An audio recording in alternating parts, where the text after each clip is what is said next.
Good afternoon, कैसे हैं आप सब। तो होप कि आपको इंग्लिश के लास्ट वीडियोस मिले होंगे, rule of helping and main verb. तो मैंने बताया था कि जितने भी हमने यूज़ पढ़ा है, use of is am are, use of was were, use of will be, ये सब क्या है, हेल्पिंग वर्ब जैसे पर्पज़ में पढ़ा है। ठीक है, ठीक है, ये सारी बातें हमने सिंपल सी की थी।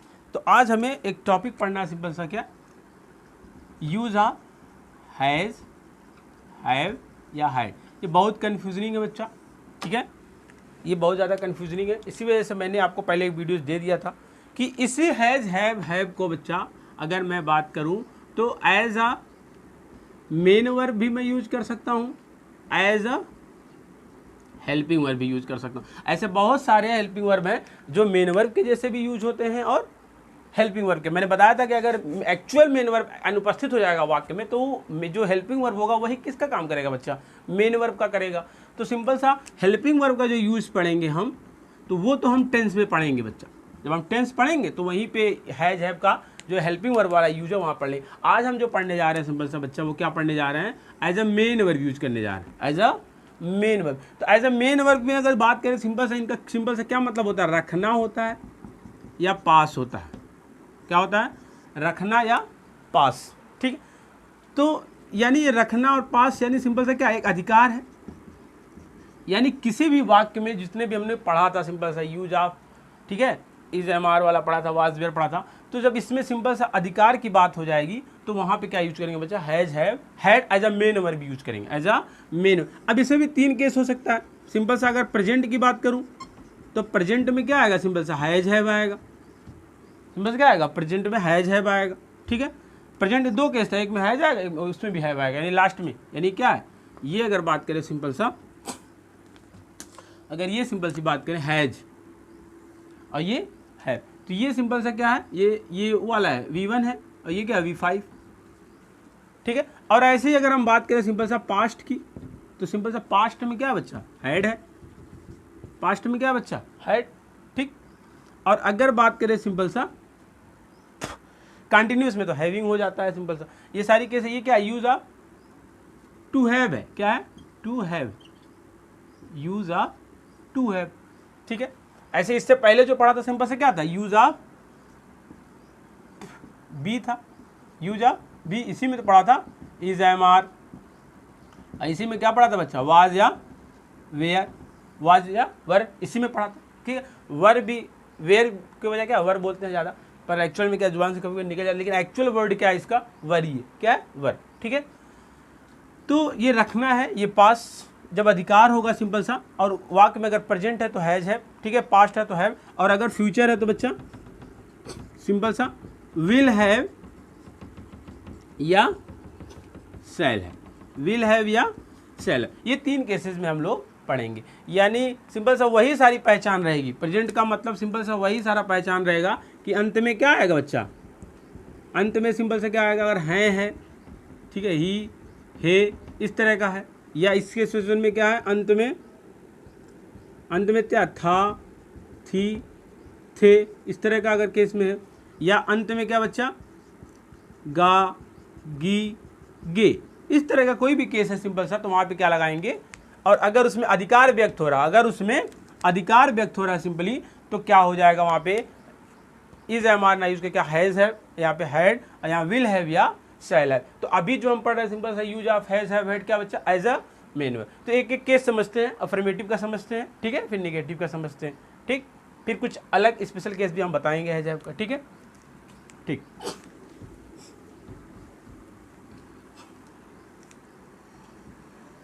तो अगर हम बात करें पहले केस की सिंपल सा अफर्मेटिव पे, अफर्मेटिव की अगर हम बात करें तो सिंपल सा क्या केस बन सकता है, जैसे उसके पास एक गाय है, ठीक है। और दूसरा वाक्य की बात करें, तुम्हारे पास 4 कार थी, ठीक है। उसके पास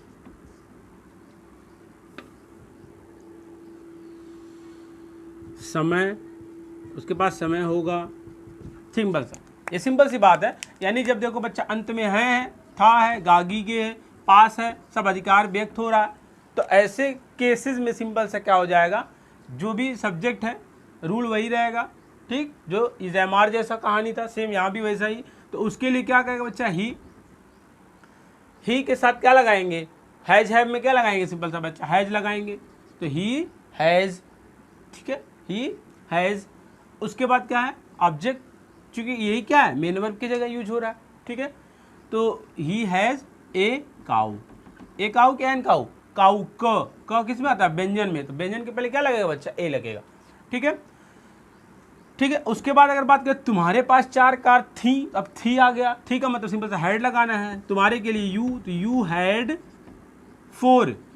4 कार्स। बस यहाँ थोड़ा सा चेंज रखना है कि जब बहुवचन चीज़ें होंगी तो यहाँ पे एस या एस का भी प्रयोग करना है, ठीक है।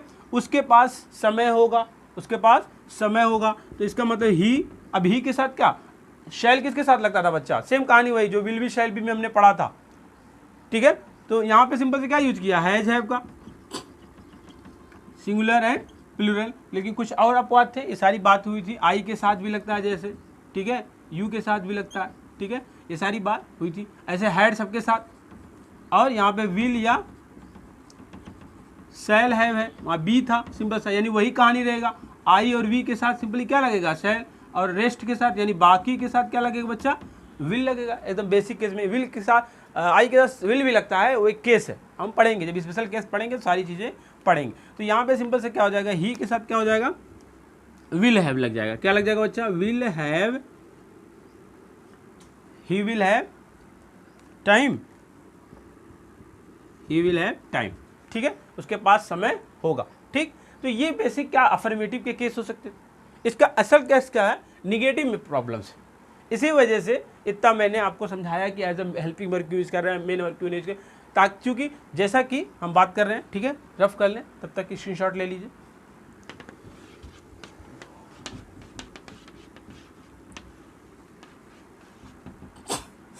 अगर मैं बात करूँ सिंपल सा इसके निगेटिव की, अगर मैं सिंपल से इसके निगेटिव की बात करूँ, तो निगेटिव में बच्चा 2 केसेस हो सकते हैं, संभावनाएं। आप खुद सोचें कि अगर मैं आपसे क्लास में कहूँ कि किसी के पास बाइक है, कैसा, मेरे पास बाइक नहीं, तो यहाँ पे 2 केसेस बन सकते हैं कि मेरे पास बाइक नहीं है होने का क्या मतलब है बच्चा, कि एक केस में ये हो सकता है कि उसका कहने का मतलब उसके पास मतलब बाइक वाकई में नहीं है, यानी अभी फ़िलहाल नहीं है, घर पे है या कहीं भी है पर अभी नहीं है, सिंपल से इसका एक हिंदी में कहने का ये मतलब है। दूसरा ये कि मतलब उसने कभी बाइक खरीदी ही नहीं, मेरे से वो कहा ना बाइक नहीं है, तो मैं क्या समझ सकता हूँ, 2 केस समझ सकता हूँ यार, या तो उसके पास बाइक यहाँ नहीं है, घर पे होगी, या फिर ये बाइक कभी खरीदा ही नहीं है, ठीक है, ये बाइक के बारे में कुछ जानता ही नहीं, सिंपल सा। तो हिंदी में ये संभावनाएं बनी रहती हैं, हिंदी में ये संभावनाएं बनी रहती हैं, ठीक है। अगर इंग्लिश की बात करें तो कन्फ्यूजनिंग नहीं होती। जैसे कि अगर मैं बोल दिया कि मेरे पास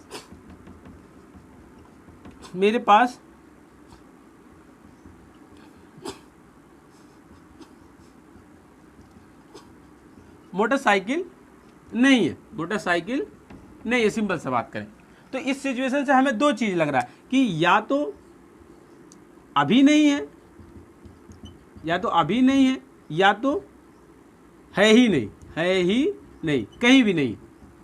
2 केस बन सकते हैं हिंदी में। मैं यही समझूंगा अगर ये वर्ड कोई बोला तो या तो उसके पास बाइक नहीं है, या सिंपल सा उसके पास है ही नहीं बाइक, कहीं भी नहीं, ना घर पे, ना कहीं भी, ना कॉलेज में, कहीं भी नहीं।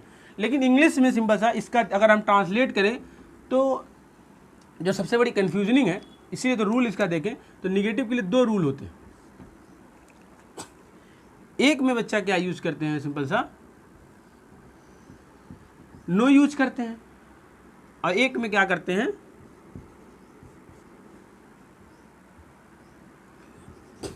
डू, डज या डिड, फिर प्लस नॉट, फिर प्लस हैव का यूज कर, ठीक। ये केस में करते हैं, या तो नो यूज करेंगे या तो डिड। तो नो होने का मतलब अगर मैंने बोल दिया सिंपल सा, इसी को मैं वाक्य को बनाऊं निगेटिव, तो सिंपल से क्या, नो अगर लगा कर क्या हो जाएगा, आई के साथ क्या लगेगा, चूंकि हैज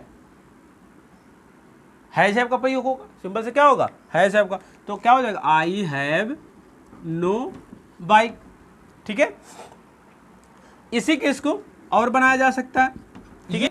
लेकिन अगर ये बना दिया आई के साथ क्या लगेगा, सिंपली चूंकि हैं तो मतलब प्रेजेंट की बात होगी, ये प्रेजेंट में आते हैं सिंपल सा, और ये डिड किस में आता है बच्चा, पास्ट में आता है।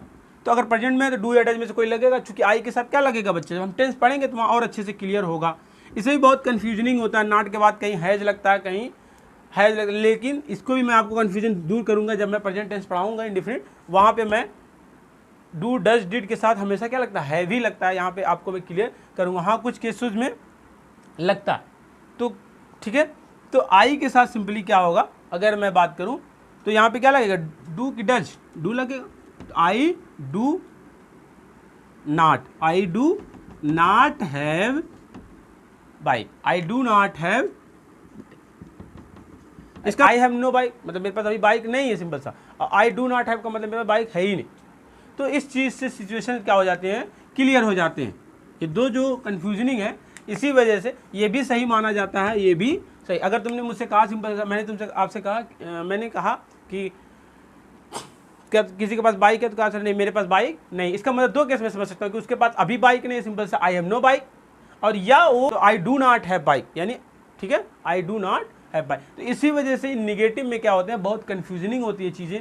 इस वजह से अगर main verb as a use करते हैं, as a helping verb use करेंगे तो बहुत ईजी होगा और हम समझेंगे परफेक्ट में, ठीक है, परेशान होने की जरूरत नहीं। तो एज अ मेन वर्ब जब हम negative sentence has have had का यूज़ करते हैं, तो आई हैव नो बाइक यानी नो का भी यूज कर सकते हैं, और do does did not have का भी यूज कर, यहाँ कभी कभी हैज़ भी किसी केस में यूज करते हैं, लेकिन जनरली जो होता है 100% 99% केसेस में डू डज डिड के साथ हमेशा क्या लगता है, हैव ही लगता है बच्चा, क्या लगता है, हैव ही लगता है। कुछ केसेज होते हैं तो ट्रांसलेशन ऐसे क्या एक कॉन्सेप्चुअल चीज़ है बच्चा, कब सिचुएशन के साथ कभी कभी क्या होते हैं, कुछ चीज़ें चेंज कर दी जाती हैं। इसका ये मतलब नहीं कि पूरा बेस चेंज हो गया, बेस हमेशा पढ़ेंगे सही, बट कोई स्पेशल ट्रांसलेशन के लिए कोई चीज़ चेंज की जा रही है, इसका मतलब ये नहीं कि पूरा रूल रेगुलेशन ही चेंज हो जाए, ठीक है। एक्चुअल में बेस यही है सिंपल सा बच्चा कि अगर निगेटिव बनाते हैं या तो नो लगा के बना सकते हैं, या सिंपल सा डू डज डिड में नॉट हैव का प्रयोग करके हम बना सकते हैं। सिंपल ऐसे ही सेम इंट्रोगेटिव के केस में भी हो जाएगा, ठीक है।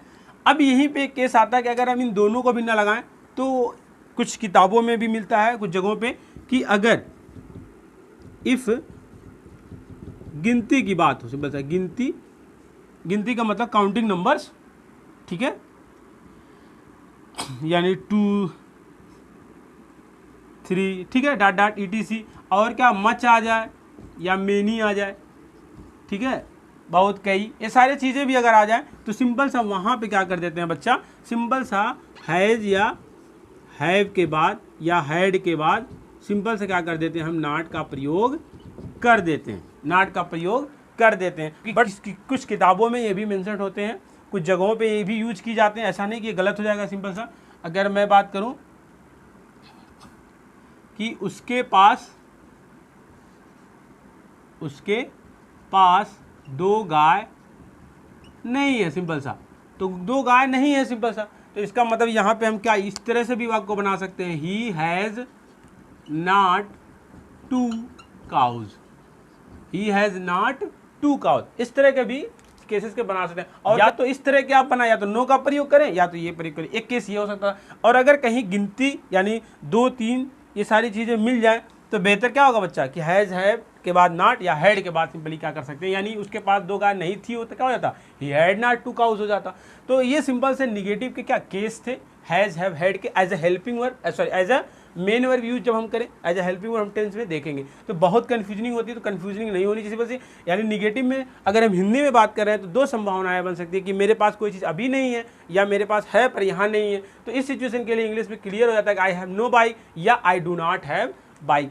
और अगर नो बनाना चाहे तब भी सही है, ये बनाए तब भी सही है, ठीक है। बट अगर गिनती की संख्याएं आ जाए यानी 2 3 4 यानी मच मेनी का भी प्रयोग हो जाए नॉट में, निगेटिव में हैज हैव कट के, तो उस सिचुएशन में भी सिंपल सा क्या हो जाएगा, हम हैज या हैव या हैड के बाद नॉट का प्रयोग कर सकते हैं। और बेसिकली यही केस क्या होगा, इंट्रोगेटिव के लिए भी फॉलो होगा, ठीक है। यही केस बच्चा क्या होगा, सिंपल सा इंट्रोगेटिव के लिए भी फॉलो होगा। कुछ स्पेशल केस हैं, कभी कभी सिंपल सा इसमें क्या हो जाता है कि अगर हम बात करें कुछ खाने पीने के लिए भी, खाने पीने या अनुभव करने के लिए, खाने पीने या अनुभव करने के लिए भी हैज हैव का प्रयोग होता है। इसको मैं रफ कर देता हूं, ठीक है।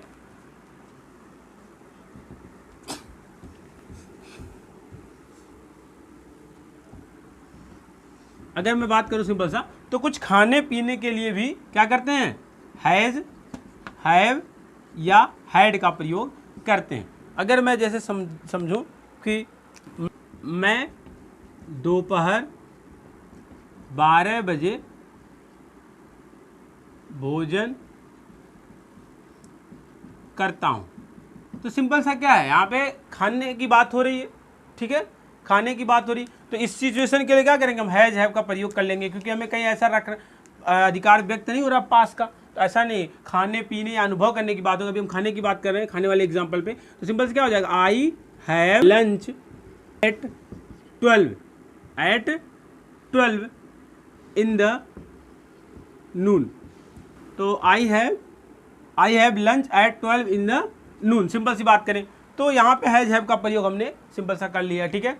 और अगर बात करें अनुभव करने वाले केस की बात करें, सिंपल सा क्या हो जाएगा, जैसे एग्जांपल कोई ले ले, आज मेरे सिर में दर्द है, यानी सिर में दर्द होता है, कैसे पता चलता है आपको, अनुभव करते हैं, महसूस करते हैं तभी तो। यानी यहाँ पे भी सिंपल सा हम क्या कर सकते हैं, हैज हैव का प्रयोग कर सकते हैं। सिंपल सा सब्जेक्ट क्या है, आई है, तो आई के साथ क्या लगेगा, हैव, क्योंकि है, अगर था होता तो हैड लग जाता। आई हैव हेडेक टुडे, आज, सिंपल सी बात करें क्या हो जाएगा, आज मेरे सिर में दर्द है, सिंपल क्या, आई हैव हेडेक टुडे। यहाँ पे भी हैज हैव का हमने यूज कर लिया। अगर बात करें सिंपल सा इस तरह के वाक्य का, यानी इस तरह के वाक्य का अगर हम बात करें बच्चा निगेटिव बनाते हैं, तो सिंपल सा एक ही रूल सिंपल सा क्या यूज करते हैं, वही कि do does plus not plus have आएगा, या सिंपल सा अगर था थी है तो क्या आ जाएगा, डिड प्लस नॉट और प्लस क्या आ जाएगा, सिंपल सा बच्चा हैव आ जाएगा। यानी अगर मैं इसी का निगेटिव बनाऊं तो सिंपल से क्या हो जाएगा, आई हैव नॉट लंच नहीं कर सकते हैं सिंपल सा, या I have no lunch, simple से क्या करेंगे यहाँ पे, अगर निगेटिव बनाए तो क्या हो जाएगा, आई